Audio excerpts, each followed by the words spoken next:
Welcome to Casual Swinger. If you're under 18, the following podcast is not appropriate for you. The subjects and language are for mature audiences only. If you're not mature in nature, just make sure you're old enough to vote. We don't take ourselves seriously, ever. No guarantee is given regarding the accuracy of any opinions or statements made on this podcast, our website, or our blog. It's all in fun, folks. This isn't Dr. Phil. Now, consider yourself the listener properly advised.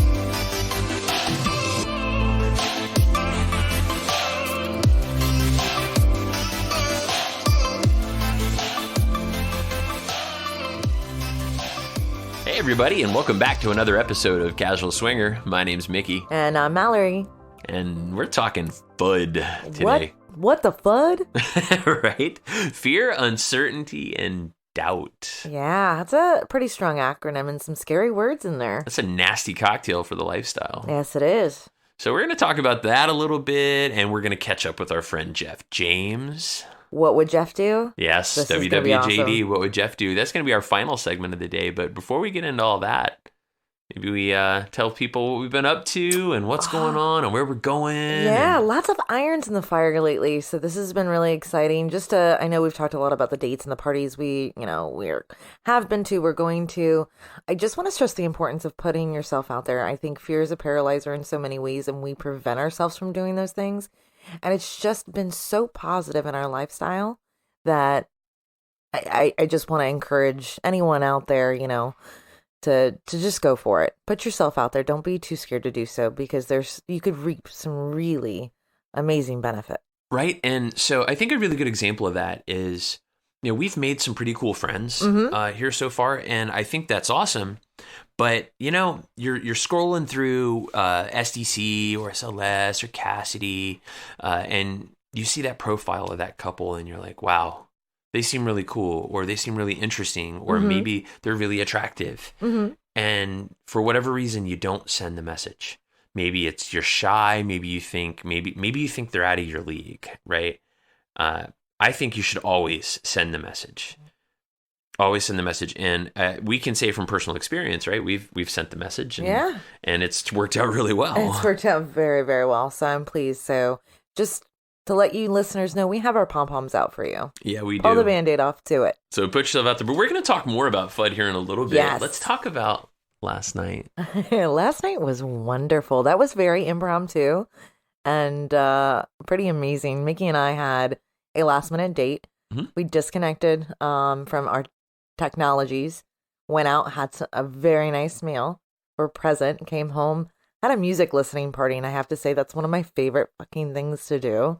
Yeah, that was unplanned, and it just kind of happened. So the funny part is, we go out and, we went to Ruth Chris. We had a really nice dinner. It was beautiful. And it was, we ate in the bar because, we're white trash, but we we decided we were going to go and have a good meal. And we got back and we raced because we have older kids and they were out for the evening. And we're like, oh yeah, we've got the house to ourselves.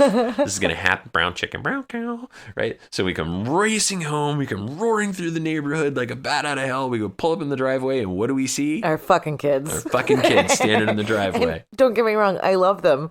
And it's always a joy to have some time to spend with them, but that was not the plan. Oh, no. I had a dick so hard a cat couldn't scratch it. She'd been playing with it all the way home. And I'm sitting there going, what am I supposed to do with this? Do you know what will kill a dick that's so hard a cat can't scratch it? Your children standing in the driveway. That will kill it in a heartbeat. They were so excited to see us. So we did spend time with the kids for a little bit, and then we were like, deuces. Yeah, gotta go. We did hang with them for a little bit. Yeah. And I'm pretty sure like a dog farted or something, and we all dispersed. But it was a Now's good our time. chance. Now's our chance. Escape. Everybody's gagging, run. But that was a lot of fun, and we got up into our media room and played some vinyl and got naked. Did a photo shoot. Yeah. So you guys are going to be the fortunate recipients of all these pictures that we took, and I spent some time making those photos fit our brand. Right, because there's kind of a specific way. If you guys follow us on Twitter or Instagram or anywhere else, you can see that our photos all have kind of the same look and feel. So sometimes I sit back and I really love that I capture you the way I see you. Aw, which that warms is my heart. one of my favorite things to do with those. So Yeah, because sometimes I look at them, I'm like, oh my God, that's me? No way. And I almost feel like, is this false advertising? And you're like, no, not even a little bit. Not even a little. Yeah, anybody. Of course, there's a few of you out there that have actually met us in real life, and the review is always the same. Why is she with you? Oh, that's not true. That's not true. But we had a great time, and I think you talked a little trash. I talked a lot of trash. It was dirty talk all the way. We got to use that neat chair. Oh my God, that chair that we've never fucking used. Yeah. We've had that thing for like a year and a half, and we don't know what it's called. We wish we did. We think it's expensive because it's really well built. It was a gift from some friends of ours. Yes. And it's shaped in kind of like a wave. It is. And what I love about it is whether it's for oral positioning for UI or for sexual positioning, it's actually really comfortable. Oh. And ergonomical, like, I didn't ask. I just straddled it and fucked your face. It was fun. I know. I loved every second of it too. Yeah, I wasn't disappointed. Reached around and grabbed your ass and started pulling you in. Oh, that was fun. But my favorite part about that chair. So your favorite is that it's comfy and ergonomic. My favorite is that we convinced our children it was a video game chair, and they believed us for like a year. It's only slightly awkward when you walk in, and they are literally sitting there playing video games, and we've never used this chair before yesterday. Now, if they sit in it, we're like, get out, get out. What's the sticky spot? Right. But, the thing, it's bright fucking red, and it doesn't go with the room at all in any way, shape, or form. If I knew what the name of it was, I would check and see if they made a cover for it. Like something that made it not quite so obnoxiously, like, boom. Like, it's just there. It literally raises its hand and says, I'm here, everybody. Look at me. Anybody want to fuck? Come get in the chair. Yeah. But that thing was awesome. We put you in that chair like 14 different ways. We played with lighting last night. We played with the screen as a backdrop last night. That was really cool. We did some really cool stuff in there. We listened to some good vinyl. And why are we telling you this? Because it's important for you to take the time. Absolutely. Right? It's because we're going to talk about fear today. And we're going to talk about how fear can play a part in the decisions we make, and more importantly, the decisions we don't make. Right. And that fear really can perpetuate itself deeper into your relationship. It can. When you don't spend the time together and you haven't connected and you haven't spent time talking to each other and being sexy together and being into each other. And then all of a sudden you go out with a couple and you have all these erupted insecurities that you never anticipated. Yeah. And there's underlying issues because there. If we're not okay, how are we going to do that? Exactly. And I will draw some personal lines for the listeners once we get into that, because I think that's something I battle with pretty often, and it's definitely tied to some of my own insecurities. So yeah, we'll get there. We were listening to J and K in the truck this week. That's right. Yeah, they were talking, and they actually had a listener question. J and K are that couple next door, just so you know who those guys are. But they did a listener question on, how do you guys deal with juggling time? Mm-hmm. And they talked about staying connected, and I kind of laughed to myself because that's such a big deal for us. Mm-hmm. And if you've got small kids, you got to have your kid time and your family time and your us time, and you're like, when do I have time for this? And if you're like me, you're an outdoorsman and you want to get out and you want to fish and you want to go out and you want to work on your stuff, and there's just not a lot of time, and you have to make it. You absolutely choose. have to make it. You have to divide the pie. Yeah. You're not going to get a bigger pie. No. The size is always the same. Only 24 hours a day, 7 days in a week. You're really not. And, speaking of time, this weekend, all weekend long, one of the things I've been working on in my spare time, which, by the way, the leak that sprung in our laundry room today magically started raining. It started raining in our laundry room Son today. Of a like, bitch. What the fuck? Anyway, so that happened. But I was in here trying to design swag for you guys. I'm so excited. We're going to Nin. Yeah. So we're ordering a bunch of different swag for Nani and Nolan's, which we're going end of July, right? Yeah, like the week of the 23rd, I believe. July, I don't know. So we have some cool shit we haven't typically seen before. Some you have, but with our personal spin on it. We've designed all new stuff. I mean, we've got all new. I mean, everything is new. So this is. Yeah, I don't want to give away any spoilers. And I can tell anybody what we're bringing, but somebody better be ready to show me their tits. Yeah, I want to see some tits. I always want to see tits. We'll have lots of great stuff for you guys. So if you're going and you see us there, definitely come find us, track us down. We have a bunch of shit to give you. Yeah, that's right. And so I think what we're going to do before we go is we'll probably do some kind of a thing on the show where we'll give you a code word and you have to come up and say the code word. I love that game, like password. Yeah. And if they come up and they say the code word, then we'll give them the extra special swag, not the like cheap shit that we give everybody else. It's not cheap shit. I just looked no, at our it's not. bank I just statement. look at the credit card bill. Yeah, right? Holy moly. By the way, if you're thinking about starting a podcast and you're thinking about starting a podcast to make money, don't. Yeah, no, bad idea. Bad idea. But it is a lot of fun. So what else we got going on? Well, we're going places. Yeah. So when you get back from Chicago, which, by the way, I hope you don't freeze those tits off, because speaking of titties, my nipples might actually just freeze and fall off, but we'll see. It's like negative 30. It's going to be so fucking cold up there. And I mean, it's not going to be warm here in Florida. It's not warm now. It rained all day today, and it's 40 degrees, and you're going to Chicago, and what's the temperature up there? Literally like negative. No temperature exists. There isn't one. There isn't one. And with the wind chill, it's going to be like negative 20, negative 30. So yeah. So anybody that's hoping to track down Mallory in Chicago to hang out, don't think about it. She won't be outside. No, I won't be outside. And I'll still look like Randy's, little brother from Christmas Story inside. I can't put my arms down. No. I'm just going to bring a catheter with me so I don't have to undress to go to the bathroom. Don't expose any of the goodies. Yeah, freeze my ass to the toilet seat. It's going to be crazy. So you're going to Chicago. When you get back from Chicago, we've got a pineapple party. That's right. We're heading up to Jacksonville to see some friends of ours and do a meet and greet. Right? In K&A all day. Yeah. Right? Holler. What up? So we had a really cool date with them a couple weeks ago. We did. We trounced around St. Augustine, went to a cool restaurant, a cool bar. I think we talked about this a little bit on the last podcast. Yeah, we did. That was a lot of fun. But we're going to go see these guys. So we got a party coming up with those guys. And of course, we are prepping right now. So February 1st is right around the corner. Yeah, we are 30 days out from our February Rascals trip to Hedonism. Going back to Hedo. Yeah. Can you hear the sadness in my voice? It's dripping, right? I'm so excited. So if anyone's interested in traveling with us, you have time in February, you want to book a last minute trip, please hit us up on our website at casualswinger.com. There's a form there that you can enter your information, and our travel agent will send you the booking info.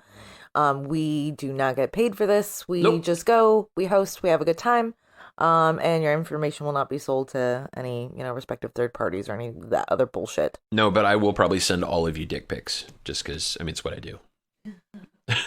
I'm kidding. I'm not going to send dick pics, or at least not my dick. I might send other people's dick pics. Maybe that's what I should do with our mailing list. I'm gonna put a hard stop to that. I think that's just fucking weird. I don't think anybody will ever join our mailing list if I'm like, every time I get a dick pic, well, actually, you know what we'll do? I'll take all the dick pics and send them to Jim, our travel agent. Oh my God, you're going down the hole. So, moving on. We're not sending dick pics. So the trip prep. So we've got all kinds of stuff going, right? So what we do for the Rascals is we host the parties for those guys. I go down there. I wear my top hats. Mallory, she gets out her pom-poms, and we make sure that everybody has a really good time. Yeah. This is going to be a small trip for us. Only like, 25, 30 couples? Yeah, it's about 30 rooms, I believe. Yeah, so it's small for rooms. us. Yeah, but it's going to be a sold-out resort. Mm-hmm. Yeah, it's definitely a more intimate crowd. It's a high volume time because I think January to March it's just constantly sold out because of the time of year. Everyone wants to get out of the cold. Fucking cold in North America. And there's a shitload of Canadians and then we go to Jamaica every time. So by the way, we love you Canadians, love our Canadian listeners. We just don't know how you deal with the cold. Exactly. So some of these couples that are coming are newbies. So we've gotten some questions. So for anyone out there who's going for the first time, a few tips for the road, and we'll make this quick. Definitely bring lots of sunscreen. You can never have enough because in Jamaica, it's like $35 a bottle.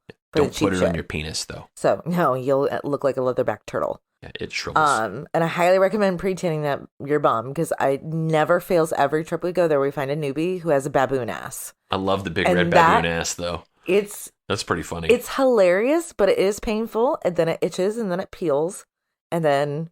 Why do people feel the need to walk up and smack somebody's already red ass? Have you ever noticed that? I don't know. I think that's very unwise, and I think there's a consent issue there. I think there's a big fucking consent issue there.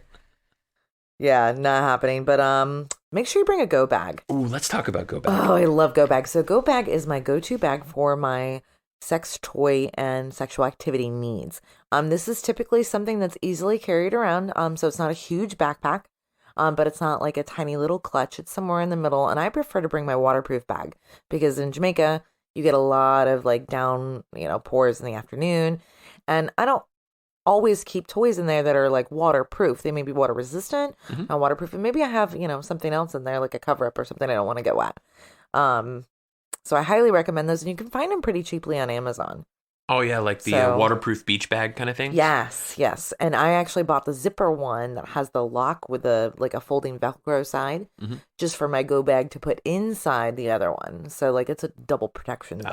Double protection. By the way, if I put on double protection, I can't feel a thing. Yeah. But, no, so let's talk about go bag for a second, because I actually think it would be really cool for us to give away a casual swinger go bag as our first promotion. I think it would be too. We'll have to, like, outline some parameters for our listeners to qualify for a chance to win go bag. We'll do a month-long promotion to win a go bag. That sounds good. Like a lot of fun. So what goes in a go bag? Typically, I have a couple of toys, usually a wand, something that's insertable, something that vibrates, condoms, lube, cleaner, soft cloth, soft cuffs, or some sort of like maybe rope in there. Ooh. Hey.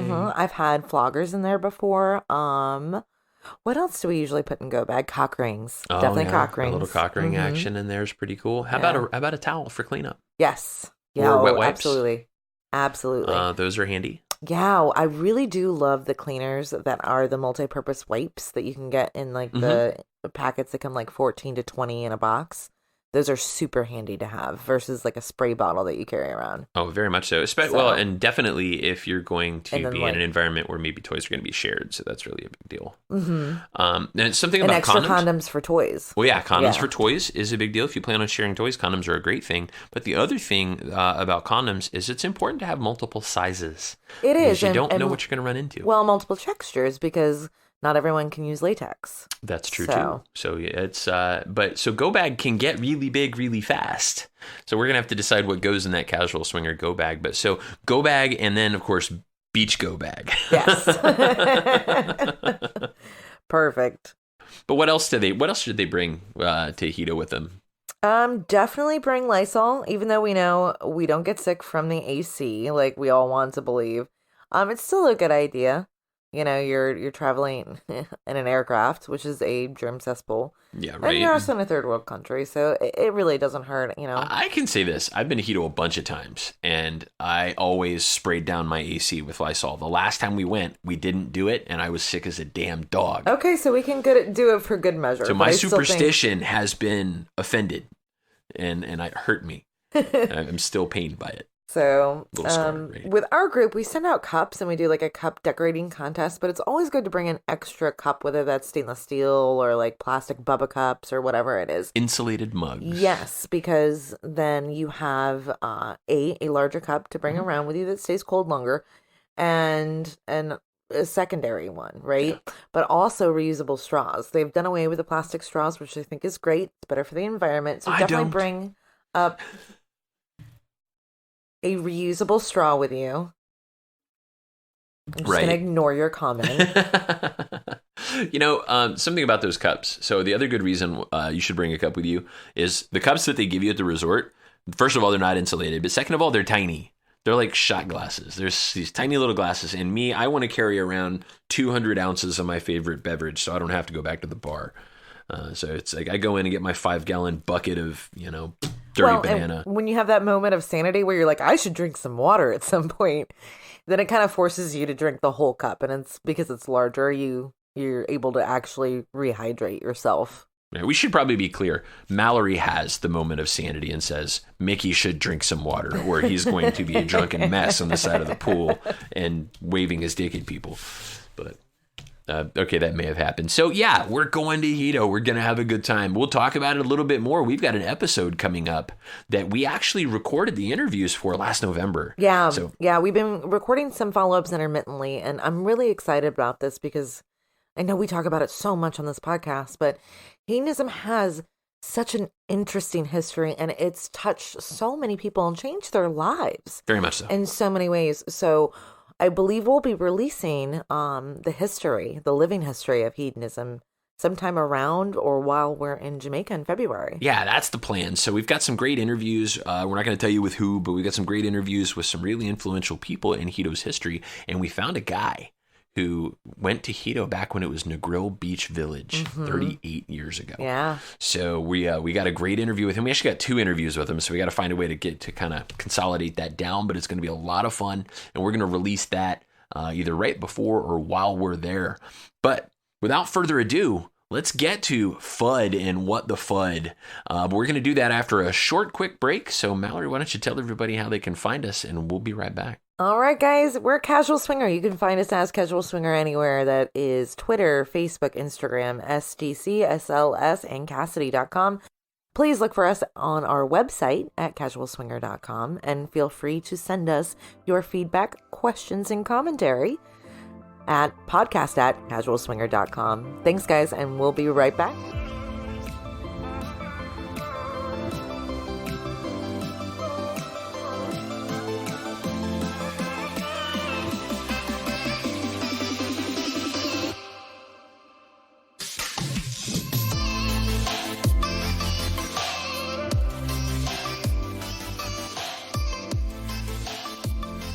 Welcome back to Casual Swinger. Mallory here. Oh, and Mickey over here. We're going to talk about FUD today. And what is FUD? FUD is fear, uncertainty, and doubt. I thought it was the nemesis of Bugs Bunny. You wascally wabbit. I can't even say anything right now. Oh my God. So yeah, FUD, fear, uncertainty, and doubt. So what is, when we talk, why are we lumping these 3 things together for starters? That's a great question. I think it plays a role in who we are as human beings, but there is a role it does play absolutely in the lifestyle, because especially when you're encroaching on new territory, all of these feelings and emotions are normal and obstacles or hurdles that you overcome. Oh, yeah. And they affect our decision-making process. They stop us from doing things that we're considering, or they also maybe inspire us to do something different because we were afraid of taking the other path, right? Absolutely. Fear is self-preservation. It's something that I think we'll talk about a little bit more here in a second. But, fear for us, sometimes it's natural. Maybe something went wrong. Maybe something didn't go the way we thought it would go. Mm-hmm. Uncertainty is I have no idea how this is going to go. Right. I have no history behind this. Right. So I'm no data convinced. points. And you know what happens when you're uncertain? You make up all the bad things that could happen. Amen. You watch too much fucking Criminal Minds. This is also true. But I am literally the queen of uncertainty. I have to be very aware of my emotions. And when I get to that point, and I'm starting to go down that trail where I'm guessing every possible outcome of a certain situation, I have to pause. I have to take a step back and go, am I just being uncertain because I have no prior data points? Yeah. Can I allow myself to let go and let it take its course and stay on course and not stray from the decision I made based on what I'm feeling and these crazy ideas I'm starting to have in my head. And the ability to judge things after they've happened and not before they've happened. Exactly. Right? Don't place behavior on yourself or other people that maybe hasn't occurred yet. And that brings us to doubt. Yes. And doubt is something that every person encounters. I don't care how confident you are. Correct. You have moments of doubt because maybe you have that uncertainty and that fear and you start to doubt the outcome. You doubt your capability to affect that outcome in a positive way and to make things happen the way that you feel like they should. Absolutely. Or maybe you doubt that you'll be able to cope with whatever the outcome is based on that level of uncertainty you're feeling. Sure. And by the way, all of these things don't just lead to issues in the lifestyle. They lead to issues in our marriages and our work environments. Fear, uncertainty, and doubt. In a competitive landscape in the world that we live in, our competitors place fear, uncertainty, and doubt at our feet all the time. Absolutely. They It's want one of the people best. to be afraid. It's one of the most effective sales tactics there are universally. Yeah, and it's bullshit. It's total bullshit. It is. But is usually a lie, and people sling it like they sling it all over the place. It is. But why do we experience the emotions that lead to fear, uncertainty, and doubt? Well, you said it best. It's built in. We are supposed to experience those emotions because of self-preservation, right? That to sustain the species, we have an innate ability to tap into fear to prevent us from doing things that could get us killed, could get us hurt. Yeah, but do you know who doesn't have fear? Children. That's why they test their boundaries. And until you burn the living shit out of yourself, you don't know to fear fire. Well, also sociopaths. So well, there's also those. If you're that person listening going, I never have fear or uncertainty or doubt. No fear whatsoever. I'm fucking immortal. Yeah. Go book the psychotherapist right now. Yeah, right. Get your ass there right now. You need some help. Right? Because it is natural, and it's okay to experience these emotions. It's how we cope with them. Yeah, how do we cope with... I mean, we can kind of break these up a little bit, too, because there's a lot of things we can be afraid of, right? I mean, our own mortality, right? When you're young, you don't think about being dead. No, you actually have to be taught that this thing will kill you. Right. Please don't run into traffic. But, I mean, think about it. So as you get to be a little bit older, as you reach those middle-aged years, or maybe even the later years, I tell jokes about being 40 all the time. I say that the thing about being 40 is that once you turn 40, nobody goes... oh, he was so young at your funeral. They're like, oh, he lived a great life. You really think like that's the threshold? I think it is. I think it is. At 40, there's just like, fuck it, he's old. He had a good life. He did. But he did. But I think mortality is something that once you reach kind of that midlife threshold, we had Chris Santilli on a couple weeks ago, and she said like 10 times about everybody's dying and we need new people to go to the resort. So you think that somebody, and she's a couple years older than I am, but she's not old. But she's still thinking about mortality. Yeah, absolutely. I think another one, especially, not exclusive to women, but in my conversations, definitely more affluent among women is worthiness, self-worth. Yeah.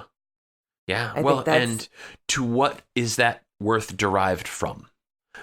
Because different people get their worth from different things, whether it's being a great mom or being a great employee. Yeah, different things fill their cup, right? Some people get it from sex. I mean, some people do. The attention of the opposite sex. And this is a man and woman thing. This is not a woman thing. Because I've known plenty of guys with mommy issues.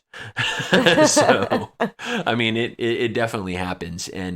So that's, fear is derived from a lot of different places. And we want to talk about why fear is a problem for us in the lifestyle, both us personally and for maybe some of our listeners out there, because fear is a quicksand. It slows us down. It stops us from making decisions that maybe could be really advantageous and put us in a position that we want to be in, right? But it's natural. And we want to, kind of talk about it a little bit. So what do you think some of the common fears are in the lifestyle that we've run into with people we've met and also ones we have? I think there's many that we call universal, that we've all kind of experienced, especially if we've been in the lifestyle for a while. Being outed is definitely one of them. Oh, yeah. I mean, think about every profile we read where they're like, discretion is my number one thing. Right. No one can ever know. Well, and we've had experiences where, we've given our personal information. We get called out on Facebook, or they send us a work email. Like, it got really awkward. It is. So it is a fear. It's funny because we talk about, wanting people to embrace non-monogamy and making it normal. I mean, there's a whole podcast about it, normalizing non-monogamy. That's Hedonism. And, it's like, and here we are talking about how we got to keep this to ourselves, Well, and that's about our self-sustainability, right? We need to be able to hold our jobs and our 9-to-5 life. And right now, it's just not a time for us to put that into jeopardy. Yeah. Well, it's funny. I think that one of the bullshit things about being a guy is I would probably get away with it. If I got outed, everybody, I'd probably build a statue in my honor in the front of the building. Exactly. To this day, it's still one of my biggest frustrations is the double standard there, where like you would be celebrated and congratulated, like whether it's you had a one-night stand with a hot girl or you're in the lifestyle or whatever, and I would be shamed. Right. But it's funny. Ridiculed. On the level, I'll tell you this about being a guy that you won't understand this. This actually is something you and I have discussed before. Is it because I'm a little woman, or no? Because it won't happen to you the same way. Okay, I was just fucking with you. Right. I got to be careful. I'm going to piss off all the women that listen to us. No, what I'm saying is, it's different because guys have this like must have my woman and no one else can look at my woman. This like caveman-esque attitude about themselves. Where biggest hypocrites. When I have been outed in the past, I'm ridiculed, and they're like, I can't believe you would let your blah sleep with another man. Or let operative word. I got that. That didn't come out of my mouth, by the way. That's something that was actually said to me. How could you let that happen? What kind of man are you? I said, let's go outside and I will show you.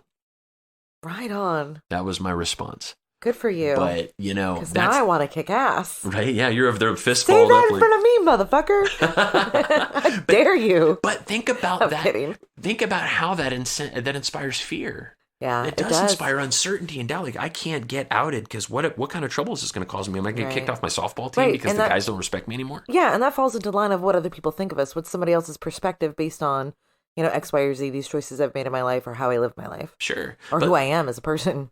Kind of switching gears a little bit and switching to something a little more fun and not fun because it's terrifying.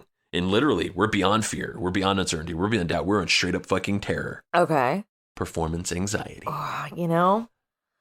It's not, I don't think that's exclusive to men, but I think it is, it's gotta be some high pressure situation. I mean, because it's visible. Very much so. That's the great part about you guys. You can squirt a little bit of lube on it and wham, you're in business. You can fake it, right? I mean, for me, what am I going to do? Spit on your back? Be like, I'm good. That's true. How do I spit on my... She hates spit, guys. I can't. Mallory cannot I deal can with handle so much dirty shit. Like I used to be in the medical field once upon a time in my previous life, and all of that stuff was just fine. But Hakaloogie in front of me, and I am tossing my cookies. Done. Yeah. That typical guy behavior does not fly around Mallory. No. But think about that for a minute. Performance anxiety is probably the number one fear we hear about from listeners and on Twitter and on Reddit and things like that. We hear people talking about, and then things like swinger insurance are becoming really commonplace to affect it. But I will tell you from personal experience, swinger insurance will not save you. No, if fear it won't. has a hold of you. Yeah. That is true. It won't. If your brain is not in the game, you will lose your wood, even on swinger insurance. You will have a stuffy nose and no hard on. That is what happens. Wow. Why? Because if your brain's not in the game. And here's the thing. So how do you overcome that though, as a guy? Well, there's a few things, right? First things first, if you want to overcome performance anxiety, turn to your partner. Turn to the person you're comfortable with. Spend some time with them, because we've actually had this experience where I'll come to you and I'll start playing with you when they're in the middle of something else, and immediately things go right back to, fully in the game. Right on. Comfort level's everything. Gotcha. So with having that identity, you identify me with sex. Very much so. And with pleasure. Yeah, happy times. So that makes a lot of sense. Yeah, and there's also a comfort level there too, and me, and you can tell, right, if something's not going well for me, and you tend to jump in before I even say anything, which is pretty awesome. And I think we're going to talk about that a little bit later on. We are, but so performance anxiety is certainly swinger insurance, which is Viagra, Cialis, Levitra. They're all generics now. There's generics. If you don't know about it, there's a website out there called Roman. I'll put it in the show notes if you want to check out Roman, but they do a video interview with a doctor and they can ship it to anywhere in the United States. If you're outside the United States, I don't know if Roman can help you or not, but if you're looking for swinger insurance, you don't want to talk to your doctor, they will interview with you a doctor and give you a legit prescription right there over the internet, which is pretty wicked. Yeah, and I'm sure there's prerequisites, because obviously it can't be on MAOIs or have a heart problem. They actually ask you to go and get, you need to have a recent checkup with blood pressure to make sure that your heart's not going to explode the second your dick gets hard. Yeah. Which, sometimes I feel like my heart's going to explode because I'm so excited that I get to use it. But I'll tell you, performance anxiety is a big deal. But the most important thing that I can tell you from what I have personally seen, get calm.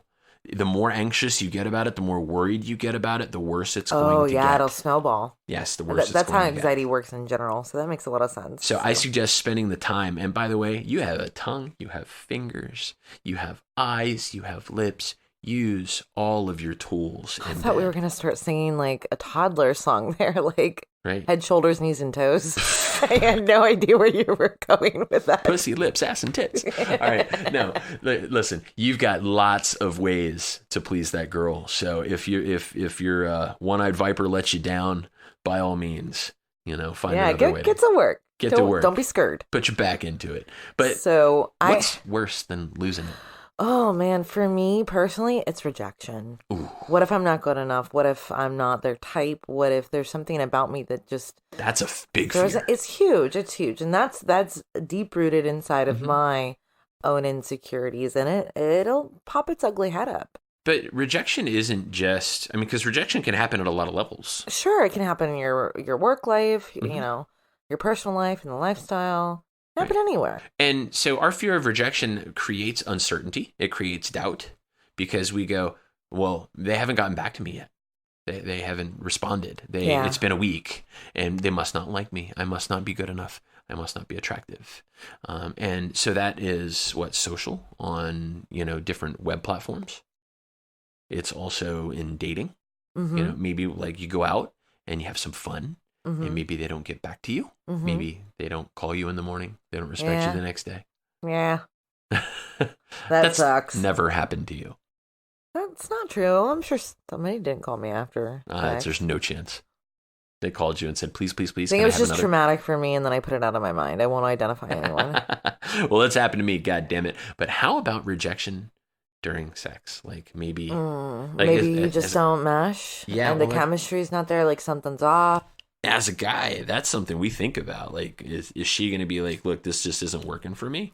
Is she going to dry up? That's a physical indication of rejection in your mind as a guy. That uncertainty that comes where if she dries up and she's not wet anymore, you're like, Buck, I did something wrong. That's a fear. Like, we actually think about that shit. I don't know. Like, guys, talk back to me here. Tell me what you think. But, I mean, in my head, if she goes dry, I'm like, panic flags go flying. Like, well, I think it's important to communicate, like, in those types of situations, because for me, sometimes it's just a positioning issue. Sometimes I've had too much to drink.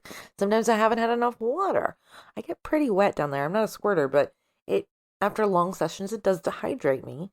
Or, I think you need to communicate to kind of overcome that obstacle. Yeah, well, you definitely have a wet kitty. Put that fear to rest. Something else. What do you think? STIs? Oh God, STIs and STDs. I think that's a fear, especially in the lifestyle. A fear that is probably absolute terror, right? I mean, and it's funny. We were talking this week, you and I, last night, as a matter of fact, at dinner about how cool would it be to find somebody that actually attended a key party. It would be very interesting. Because they just don't do it anymore. No, and I almost feel like it's this folklore now. Yeah. It's like swinger lore. Did it lore. really happen? Is that how they really did it? And how did that work? I'll have to ask. There's a Twitter user out there called Whores of Yore. And they post. Oh my God. Yeah. Of course there is. Of course there is. And they post a lot of like old school photos and stuff like from sex years past. And I should ask them about it. But the reason I bring up key parties is because I think those stopped in a way, in part, maybe due to the onset of, I don't know, consent would be a good thing.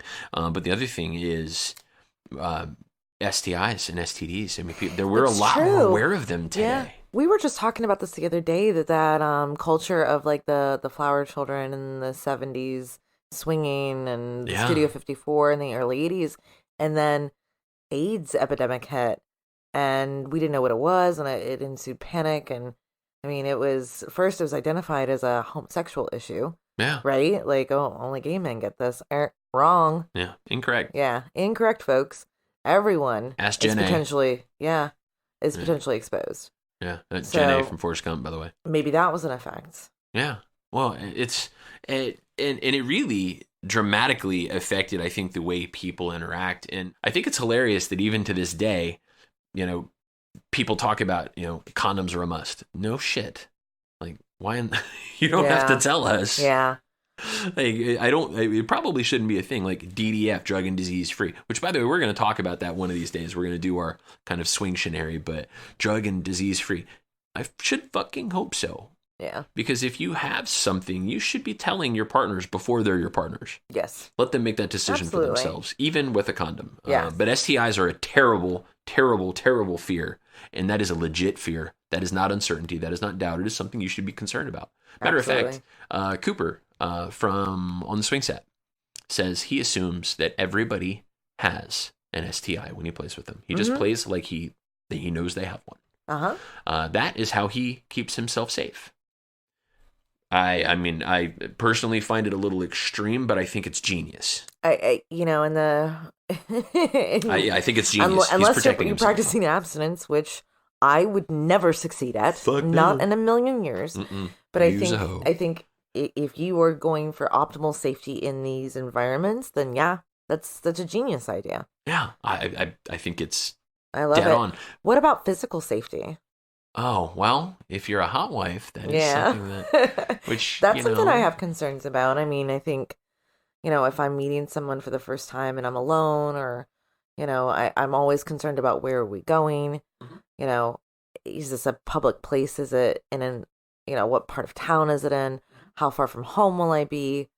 All of those things. I think physical safety, especially from a female perspective, is definitely and should be a concern if you're, playing solo. Well, yeah, very much so. And I mean, that's definitely something you've kicked around a little bit. I am. Lately. I think that's something we're revisiting here as of late. That's on the table. Keep our listeners posted on that. That'll be fun. But, I think physical safety, personal safety, it should be near the top for every lady out there.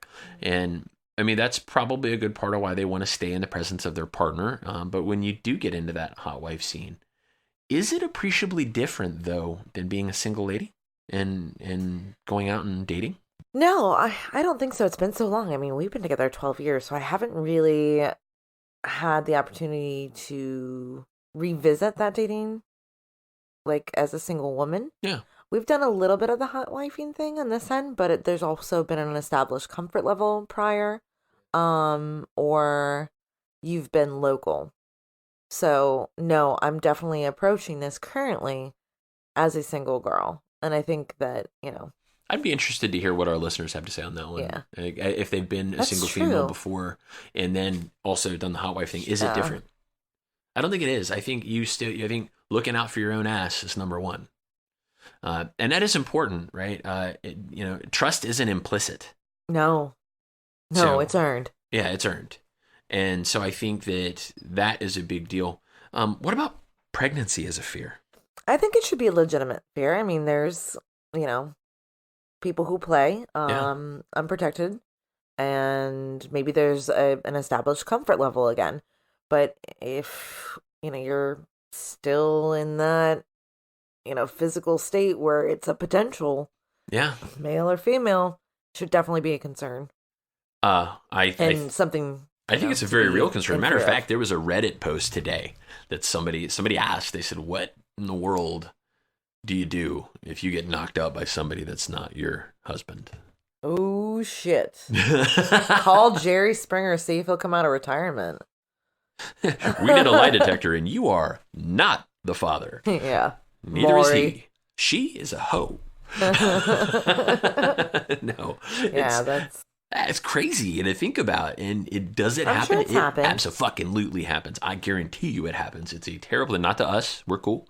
But it happens. And it happens, broken condoms, a slip of, decorum. It happens because some guys are fucking douchebags. Yeah. So it happens. Don't be a douchebag. That's my number one rule. That's a rule for life. Don't be a douchebag. But, so what do you do about that? Play with people you trust. Build that trust level. Get to know them.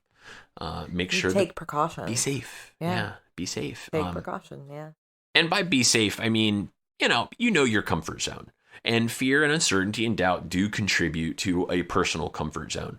Don't necessarily just go, fuck it, it's just fear. I don't need to be afraid. Some things we do need to be afraid of. Personal safety, STIs. Absolutely. Pregnancy. Yep.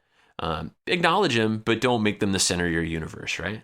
Yeah. Use common sense. Yeah. I mean, I think that's pretty much it. I think, fear, uncertainty, and doubt do slow us down, but sometimes it's a good thing. I think, having, doubts about the intelligence of, I don't have a condom. Well, then don't do it. Right. Well, I think that kind of falls in line to, what I keep saying over and over again. They're going to get sick of me saying this. Is it true? Is it kind? Is it necessary? Yeah. Is what I'm feeling real? Is this fear backed by something, whether it's historical or a past event, or is it caused by uncertainty? Can I discuss this with the people who support me in an intelligent and kind way instead of identifying, something else that's going on without really accessing the underlying issue? Sure. And do I need to pause and discuss this or deal with this because it's necessary in this moment. Otherwise, I'm paralyzed by the fear, uncertainty, or doubt. I think that brings us to our last one, right? Which is being yourself. Yeah. People are afraid to be themselves. We're innately fear to be ourselves. Like, we either put on a mask or we fade to the background. I think those are two natural reactions when we're scared that we won't be accepted. It's true, right? And I got to tell you, of all the fears we've talked about, that's the one I think everybody needs to get over. They need to set it aside because your tribe is out there. And if you find them and you're yourself, because they're looking for the same thing. There's somebody out there just like you. Exactly. I agree. You know, and it's so important that some of these fears we talked about today are totally legit. You definitely should be aware of them. But the other ones, you know, like being yourself, you know, rejection. Not everybody's jam. Not everybody wants to be your best friend. Not everybody wants to jump in bed with you. That's cool. Enjoy. I mean, I think it makes us better people in general, and definitely much better than the lifestyle if you just acknowledge that not everybody's going to like each other. That's right. Not everyone's going to get along, and that's okay. But that's actually a good thing. When you do find the peanut butter to your jelly, you can smear it all over each other and do dirty shit to each other, and it's badass. So definitely recommend that you do that, and I don't recommend using peanut butter. It takes a long time to lick off, but just saying. It does leave a residue, too. A little bit. This and is kind of breath. Yeah, gross. Peanut butter breath when you're trying to come, not awesome. So hot. Oh, you went there. Oh my God. But hey, we're coming back with our last segment for today. That's going to wrap up FUD. And our last segment, we have Jeff James, adult film star, Renaissance man, artist with WWJD coming your way. Why don't you take us out, Mallory? Tell everybody where they can find us, and we'll be right back. Awesome, guys. Well, you know, we're Casual Swinger everywhere. That's SLS, SDC, Cassidy, Twitter, Instagram, and Facebook. Please hit us up on our website at www.casualswinger.com and feel free to send us your feedback, comments, and questions, podcast@casualswinger.com. That'll do it. We'll be back right after this.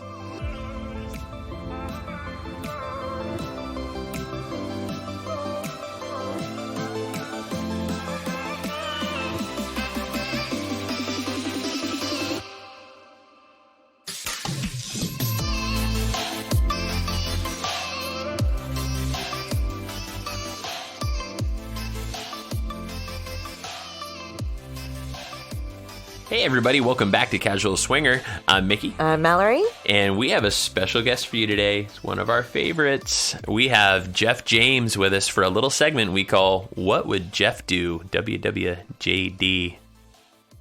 Jeff, how you doing? I'm excited. What's Jeff going to do? I don't know. It all depends on the questions of your listeners. So, yeah. No, I'm stoked. Thank you guys so much for having me back. Oh, we love having you. Thanks for joining us. Yeah, no problem. This is going to be kind of neat, right? So this is the first time we've done this segment. And, you know, today we talked about fear with our listeners. We talked about things like performance anxiety and STIs and pregnancy and physical safety for people that are in the hot wife scene. We talked about a lot of things, but as a former adult film star, we thought maybe you would have some insight for us. So, Mallory, why don't you kind of tee it up for Jeff? Sure. So there's a lot of pressure for men and porn and the lifestyle in regards to performance. So since we talked about fear today, a lot of pressure there, right? So any tips, tricks, or thoughts about, you know, the pressures that men have in this situation, the fear that exists, and how to address that? Sure. Yeah, absolutely. All of these concerns are total legitimate concerns, not only in the porn lifestyle, but, you know, in being in porn where we make our living actually having sex, but in the lifestyle where we're here for recreation and friends. All of those things are definitely concerns, but let's address the pressure. First of all, one thing that a lot of women never really wrap their head around is the amount of pressure that's put on guys from the get-go, from when we just start dating, when we start realizing that sex is going to be a big part of our life, that pressure is not only put onto us by women, but mostly by other men. Or it's a constant drilled into our head. You've got to be a stud. Oh man, I went for 2 hours. You got to do better than that. And our teachers and human sexuality classes really don't go over what normal times are. Do you realize that a normal performance time for men is, 10 minutes, Aubrey? It's 10 minutes. That is a normal performance time for a normal human male in any sexual situation. Anything over 10 minutes, girls, count your blessings. You're into borrowed time at that point. I am a god. Amen. Yes. So be the God. Be the God that you truly are. So the thing is as kids, we're always imagining these over amount of times that we're supposed to be able to perform like gods to please all these women. And it's not necessarily put onto us all the time by women, but by ourselves, by our own egos. You know, we must hate our egos, and by other guys talking about, oh, I did this, I did that. It's that whole, I caught a fish, it was this big routine, you know? That makes sense. And it's way beyond what is natural and or normal. So let's talk about that pressure that we have. Well, guys, here's the thing. When you're in the lifestyle and you're with your girl, you're with your lady, there's somebody that you always know. You know her. You've been with her. You understand her. You know how to push her buttons. She knows you. You're comfortable. So the pressure's off. You can relax, get that erection, and be the god that you are for 12 and a half minutes. And I get that. Totally get you, that. Jeff. But yes, you're welcome. So, but the problem that we have is when we interact with new couples, when we interact with new people, Right. that performance anxiety is rehatched all over again. Here's this couple we've talked to. We chatted them up at dinner. We met them at the club. We want to have sex with them. We want to play with them. So all of a sudden you look over and your favorite lady in the whole world is with this guy who got this instant big heart on, and she's just having the time of your life. You look at this wonderful other woman that you're with, and nothing's going on. All right, so let's address this first of all. Psychologically, a guy has to put himself into a situation. If the brain's not working, the penis isn't going with it, okay? One is completely connected to the other. Most men don't feel that way because they remember when they're 17 and it had a brain of its own. Well, in our lifestyle, when we're like this, it doesn't have a brain of its own. It's connected to your head. If a guy's not in a relaxed situation and he can't perform, it's not going to happen. In porn, we call it over-engineering.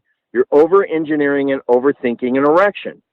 So how do you get rid of that? Well, yes, performance-enhancing drugs help, but here's the problem. When you take all of these different performance-enhancing drugs, which I'm not going to say I like one or the other, but you know the ones we're talking about, they only work when your head's in the right place. They only work if you're going to be able to work in the first place. Your doctor will tell you that. So you have to have your head of the utmost has to be in a good and comfortable place in order for all the other machinery to function. So how do you do that? Well, first of all, calm the fuck down. Excuse my French. Calm down and put yourself in a good situation. Put yourself in a calming situation. Realize that these people already want to have an encounter with you, and you no longer need to really impress anybody. We're not 17 anymore. The impression times are over with. So calm down and realize it's going to work. Second of all, if you feel as though things aren't working, you have to get your mind in that place. So this is how you do it. One, put your pants back on. I know it sounds strange, but it's true. Find a pillow or a comforter and put him away. When he's out of range, out of sight, and out of the realm of everybody looking at him, and he's in a warm and comfortable place, he'll start to relax and work again. Two, it sounds like a puppy. Aubrey said it sounds like a puppy. That's it does exactly sound like it. a puppy. Yeah. It sounds like a puppy. Don't scare the puppy. He'll go back in the cage. So calm him down. Put him in a warm place. What I always suggest is tell her you want to go down on her. Lay down. Get into some oral sex. Wrap your penis or your unit around in some nice pillow or something and forget about him. The minute you disconnect that pressure, he'll start to react to the other things that are going on. Enjoy your partner's parts. Enjoy the situation that's going on. Glance over and watch the best porn in the world featuring the one woman you love the most going on next to you. Enjoy that electricity that's going on. Disconnect from the pressure of having an erection. Then, 2, if that doesn't work, and I emphasize this in my Swing 101 classes, always take a play bag, a small bag with condoms, lube, your favorite condoms. And then I always emphasize sweets, some type of candy, not a breath mint necessarily, but some kind of candy. If it's not working, reach inside your play bag and grab some candy. Scientific evidence will point over and over again that when a man puts something sweet in his mouth, his taste buds will override and disconnect from his penis. So the minute you put something sweet in your mouth, you're comforting yourself. You're putting yourself in a warm situation. That's why we always have candy. That's why we always have cookies. That's why we always have sweets on the set of a porn movie. Because if you eat something sweet, it puts a guy back into his primal comfort space. So put something sweet inside of your mouth. And third, when that happens and everything else is good, when you feel him start to come back, don't do anything. Let him come back all the way. Too many guys jump the gun when they start to feel an erection happen. They think they're going to be able to perform. They whip their little buddy out. She takes one look. He goes right back in the hole, and you're back to start the square one. Wait until you achieve that full hard-on before you reintroduce him into playtime. How's that?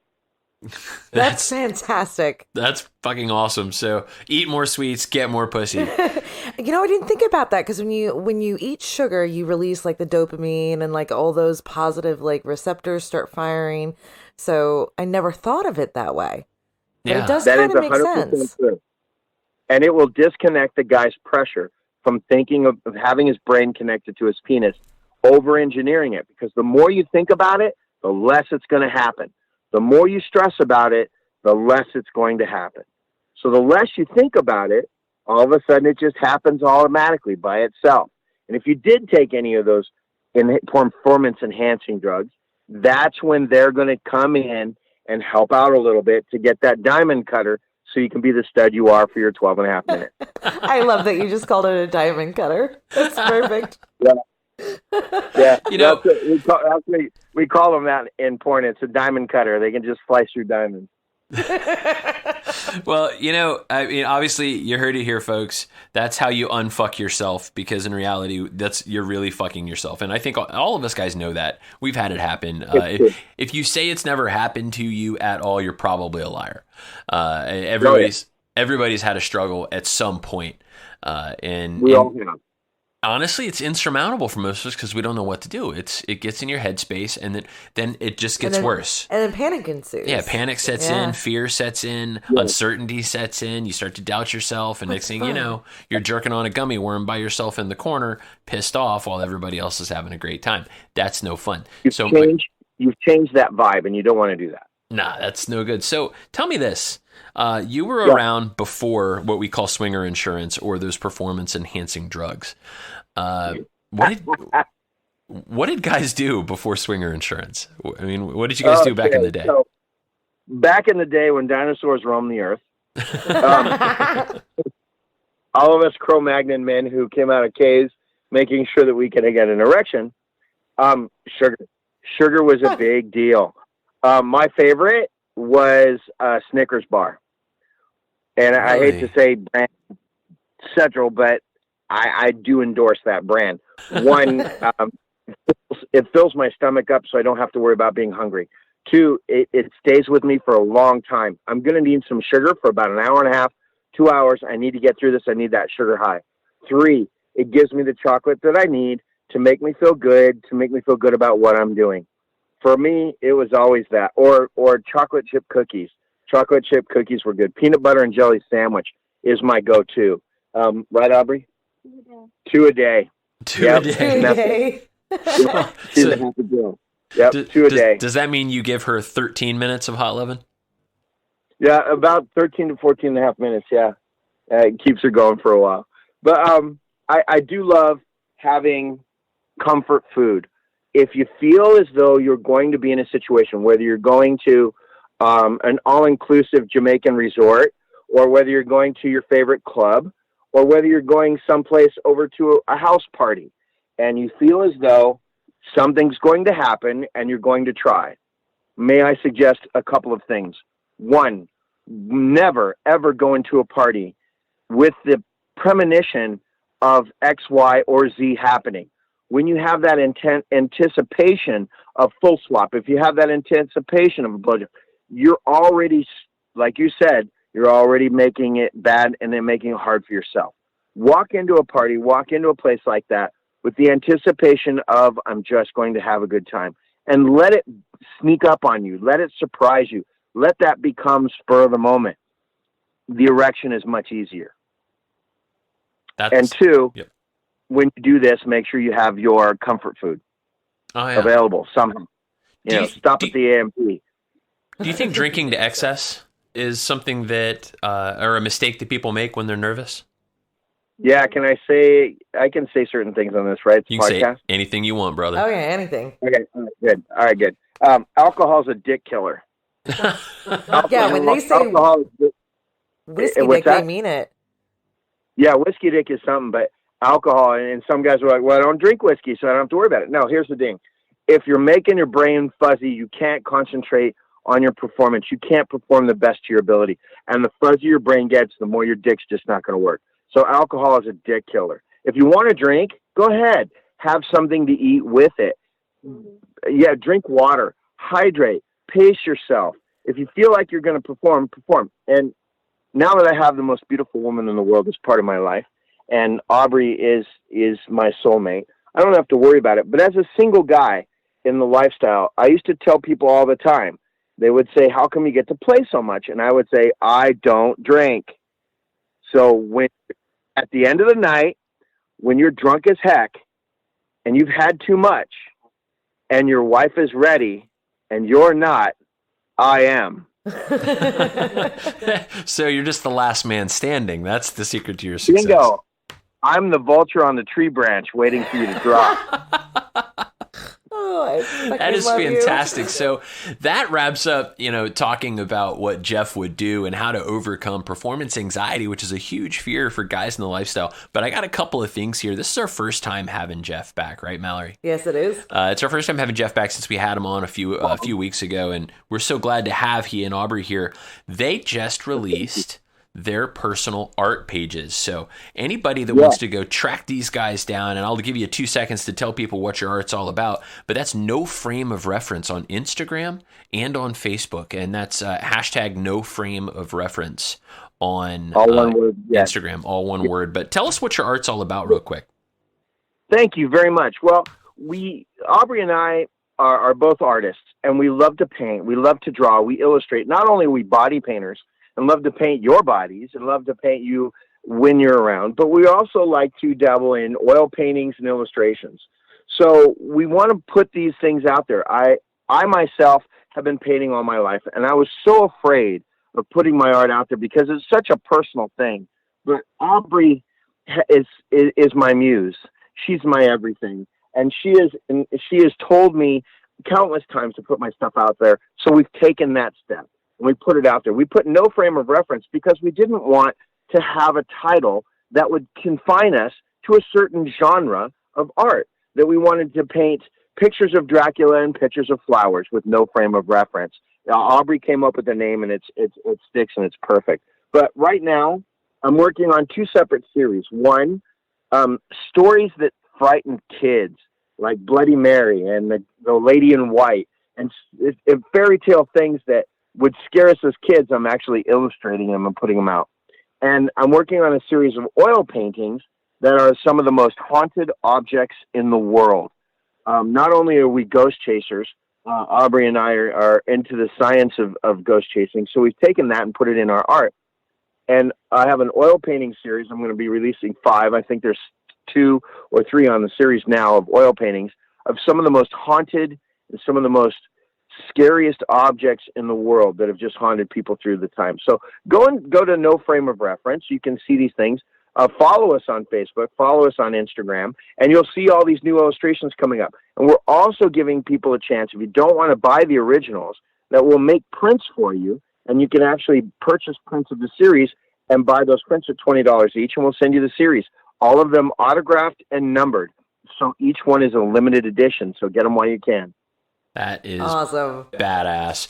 Yeah, I can't wait for the next time we do one of these and you're like, and by the way, we're opera singers now. I mean, it's just like, you guys do everything. You literally, that's coming. Yeah. That's coming. Coming soon. Literally Right. Renaissance Jeff James man. coming soon. No? In 13 minutes. Absolutely. 14 and a half. 12 and a half. I've got the sugar bar. I like to round up. Jeff, we're going to see you and are we going to see Aubrey in February? Oh, God, yes. You kidding? I'm not going without her. Oh, Hell we're excited. yes. So we're going to see you guys in less than a month on the beaches of Hedonism too with our friends at Rachals Rascals. But that about does it for What Would Jeff Do? Jeff, thank you for your time today. I hope everybody got as much out of that as we did because I always love Snickers, and now I know that it was good for my dick too. There we go. Every time you're going to see a Snickers bar, you're going to get an erection. All right, Jeff, we're going to let you guys go. Everybody, you've been listening to Casual Swinger.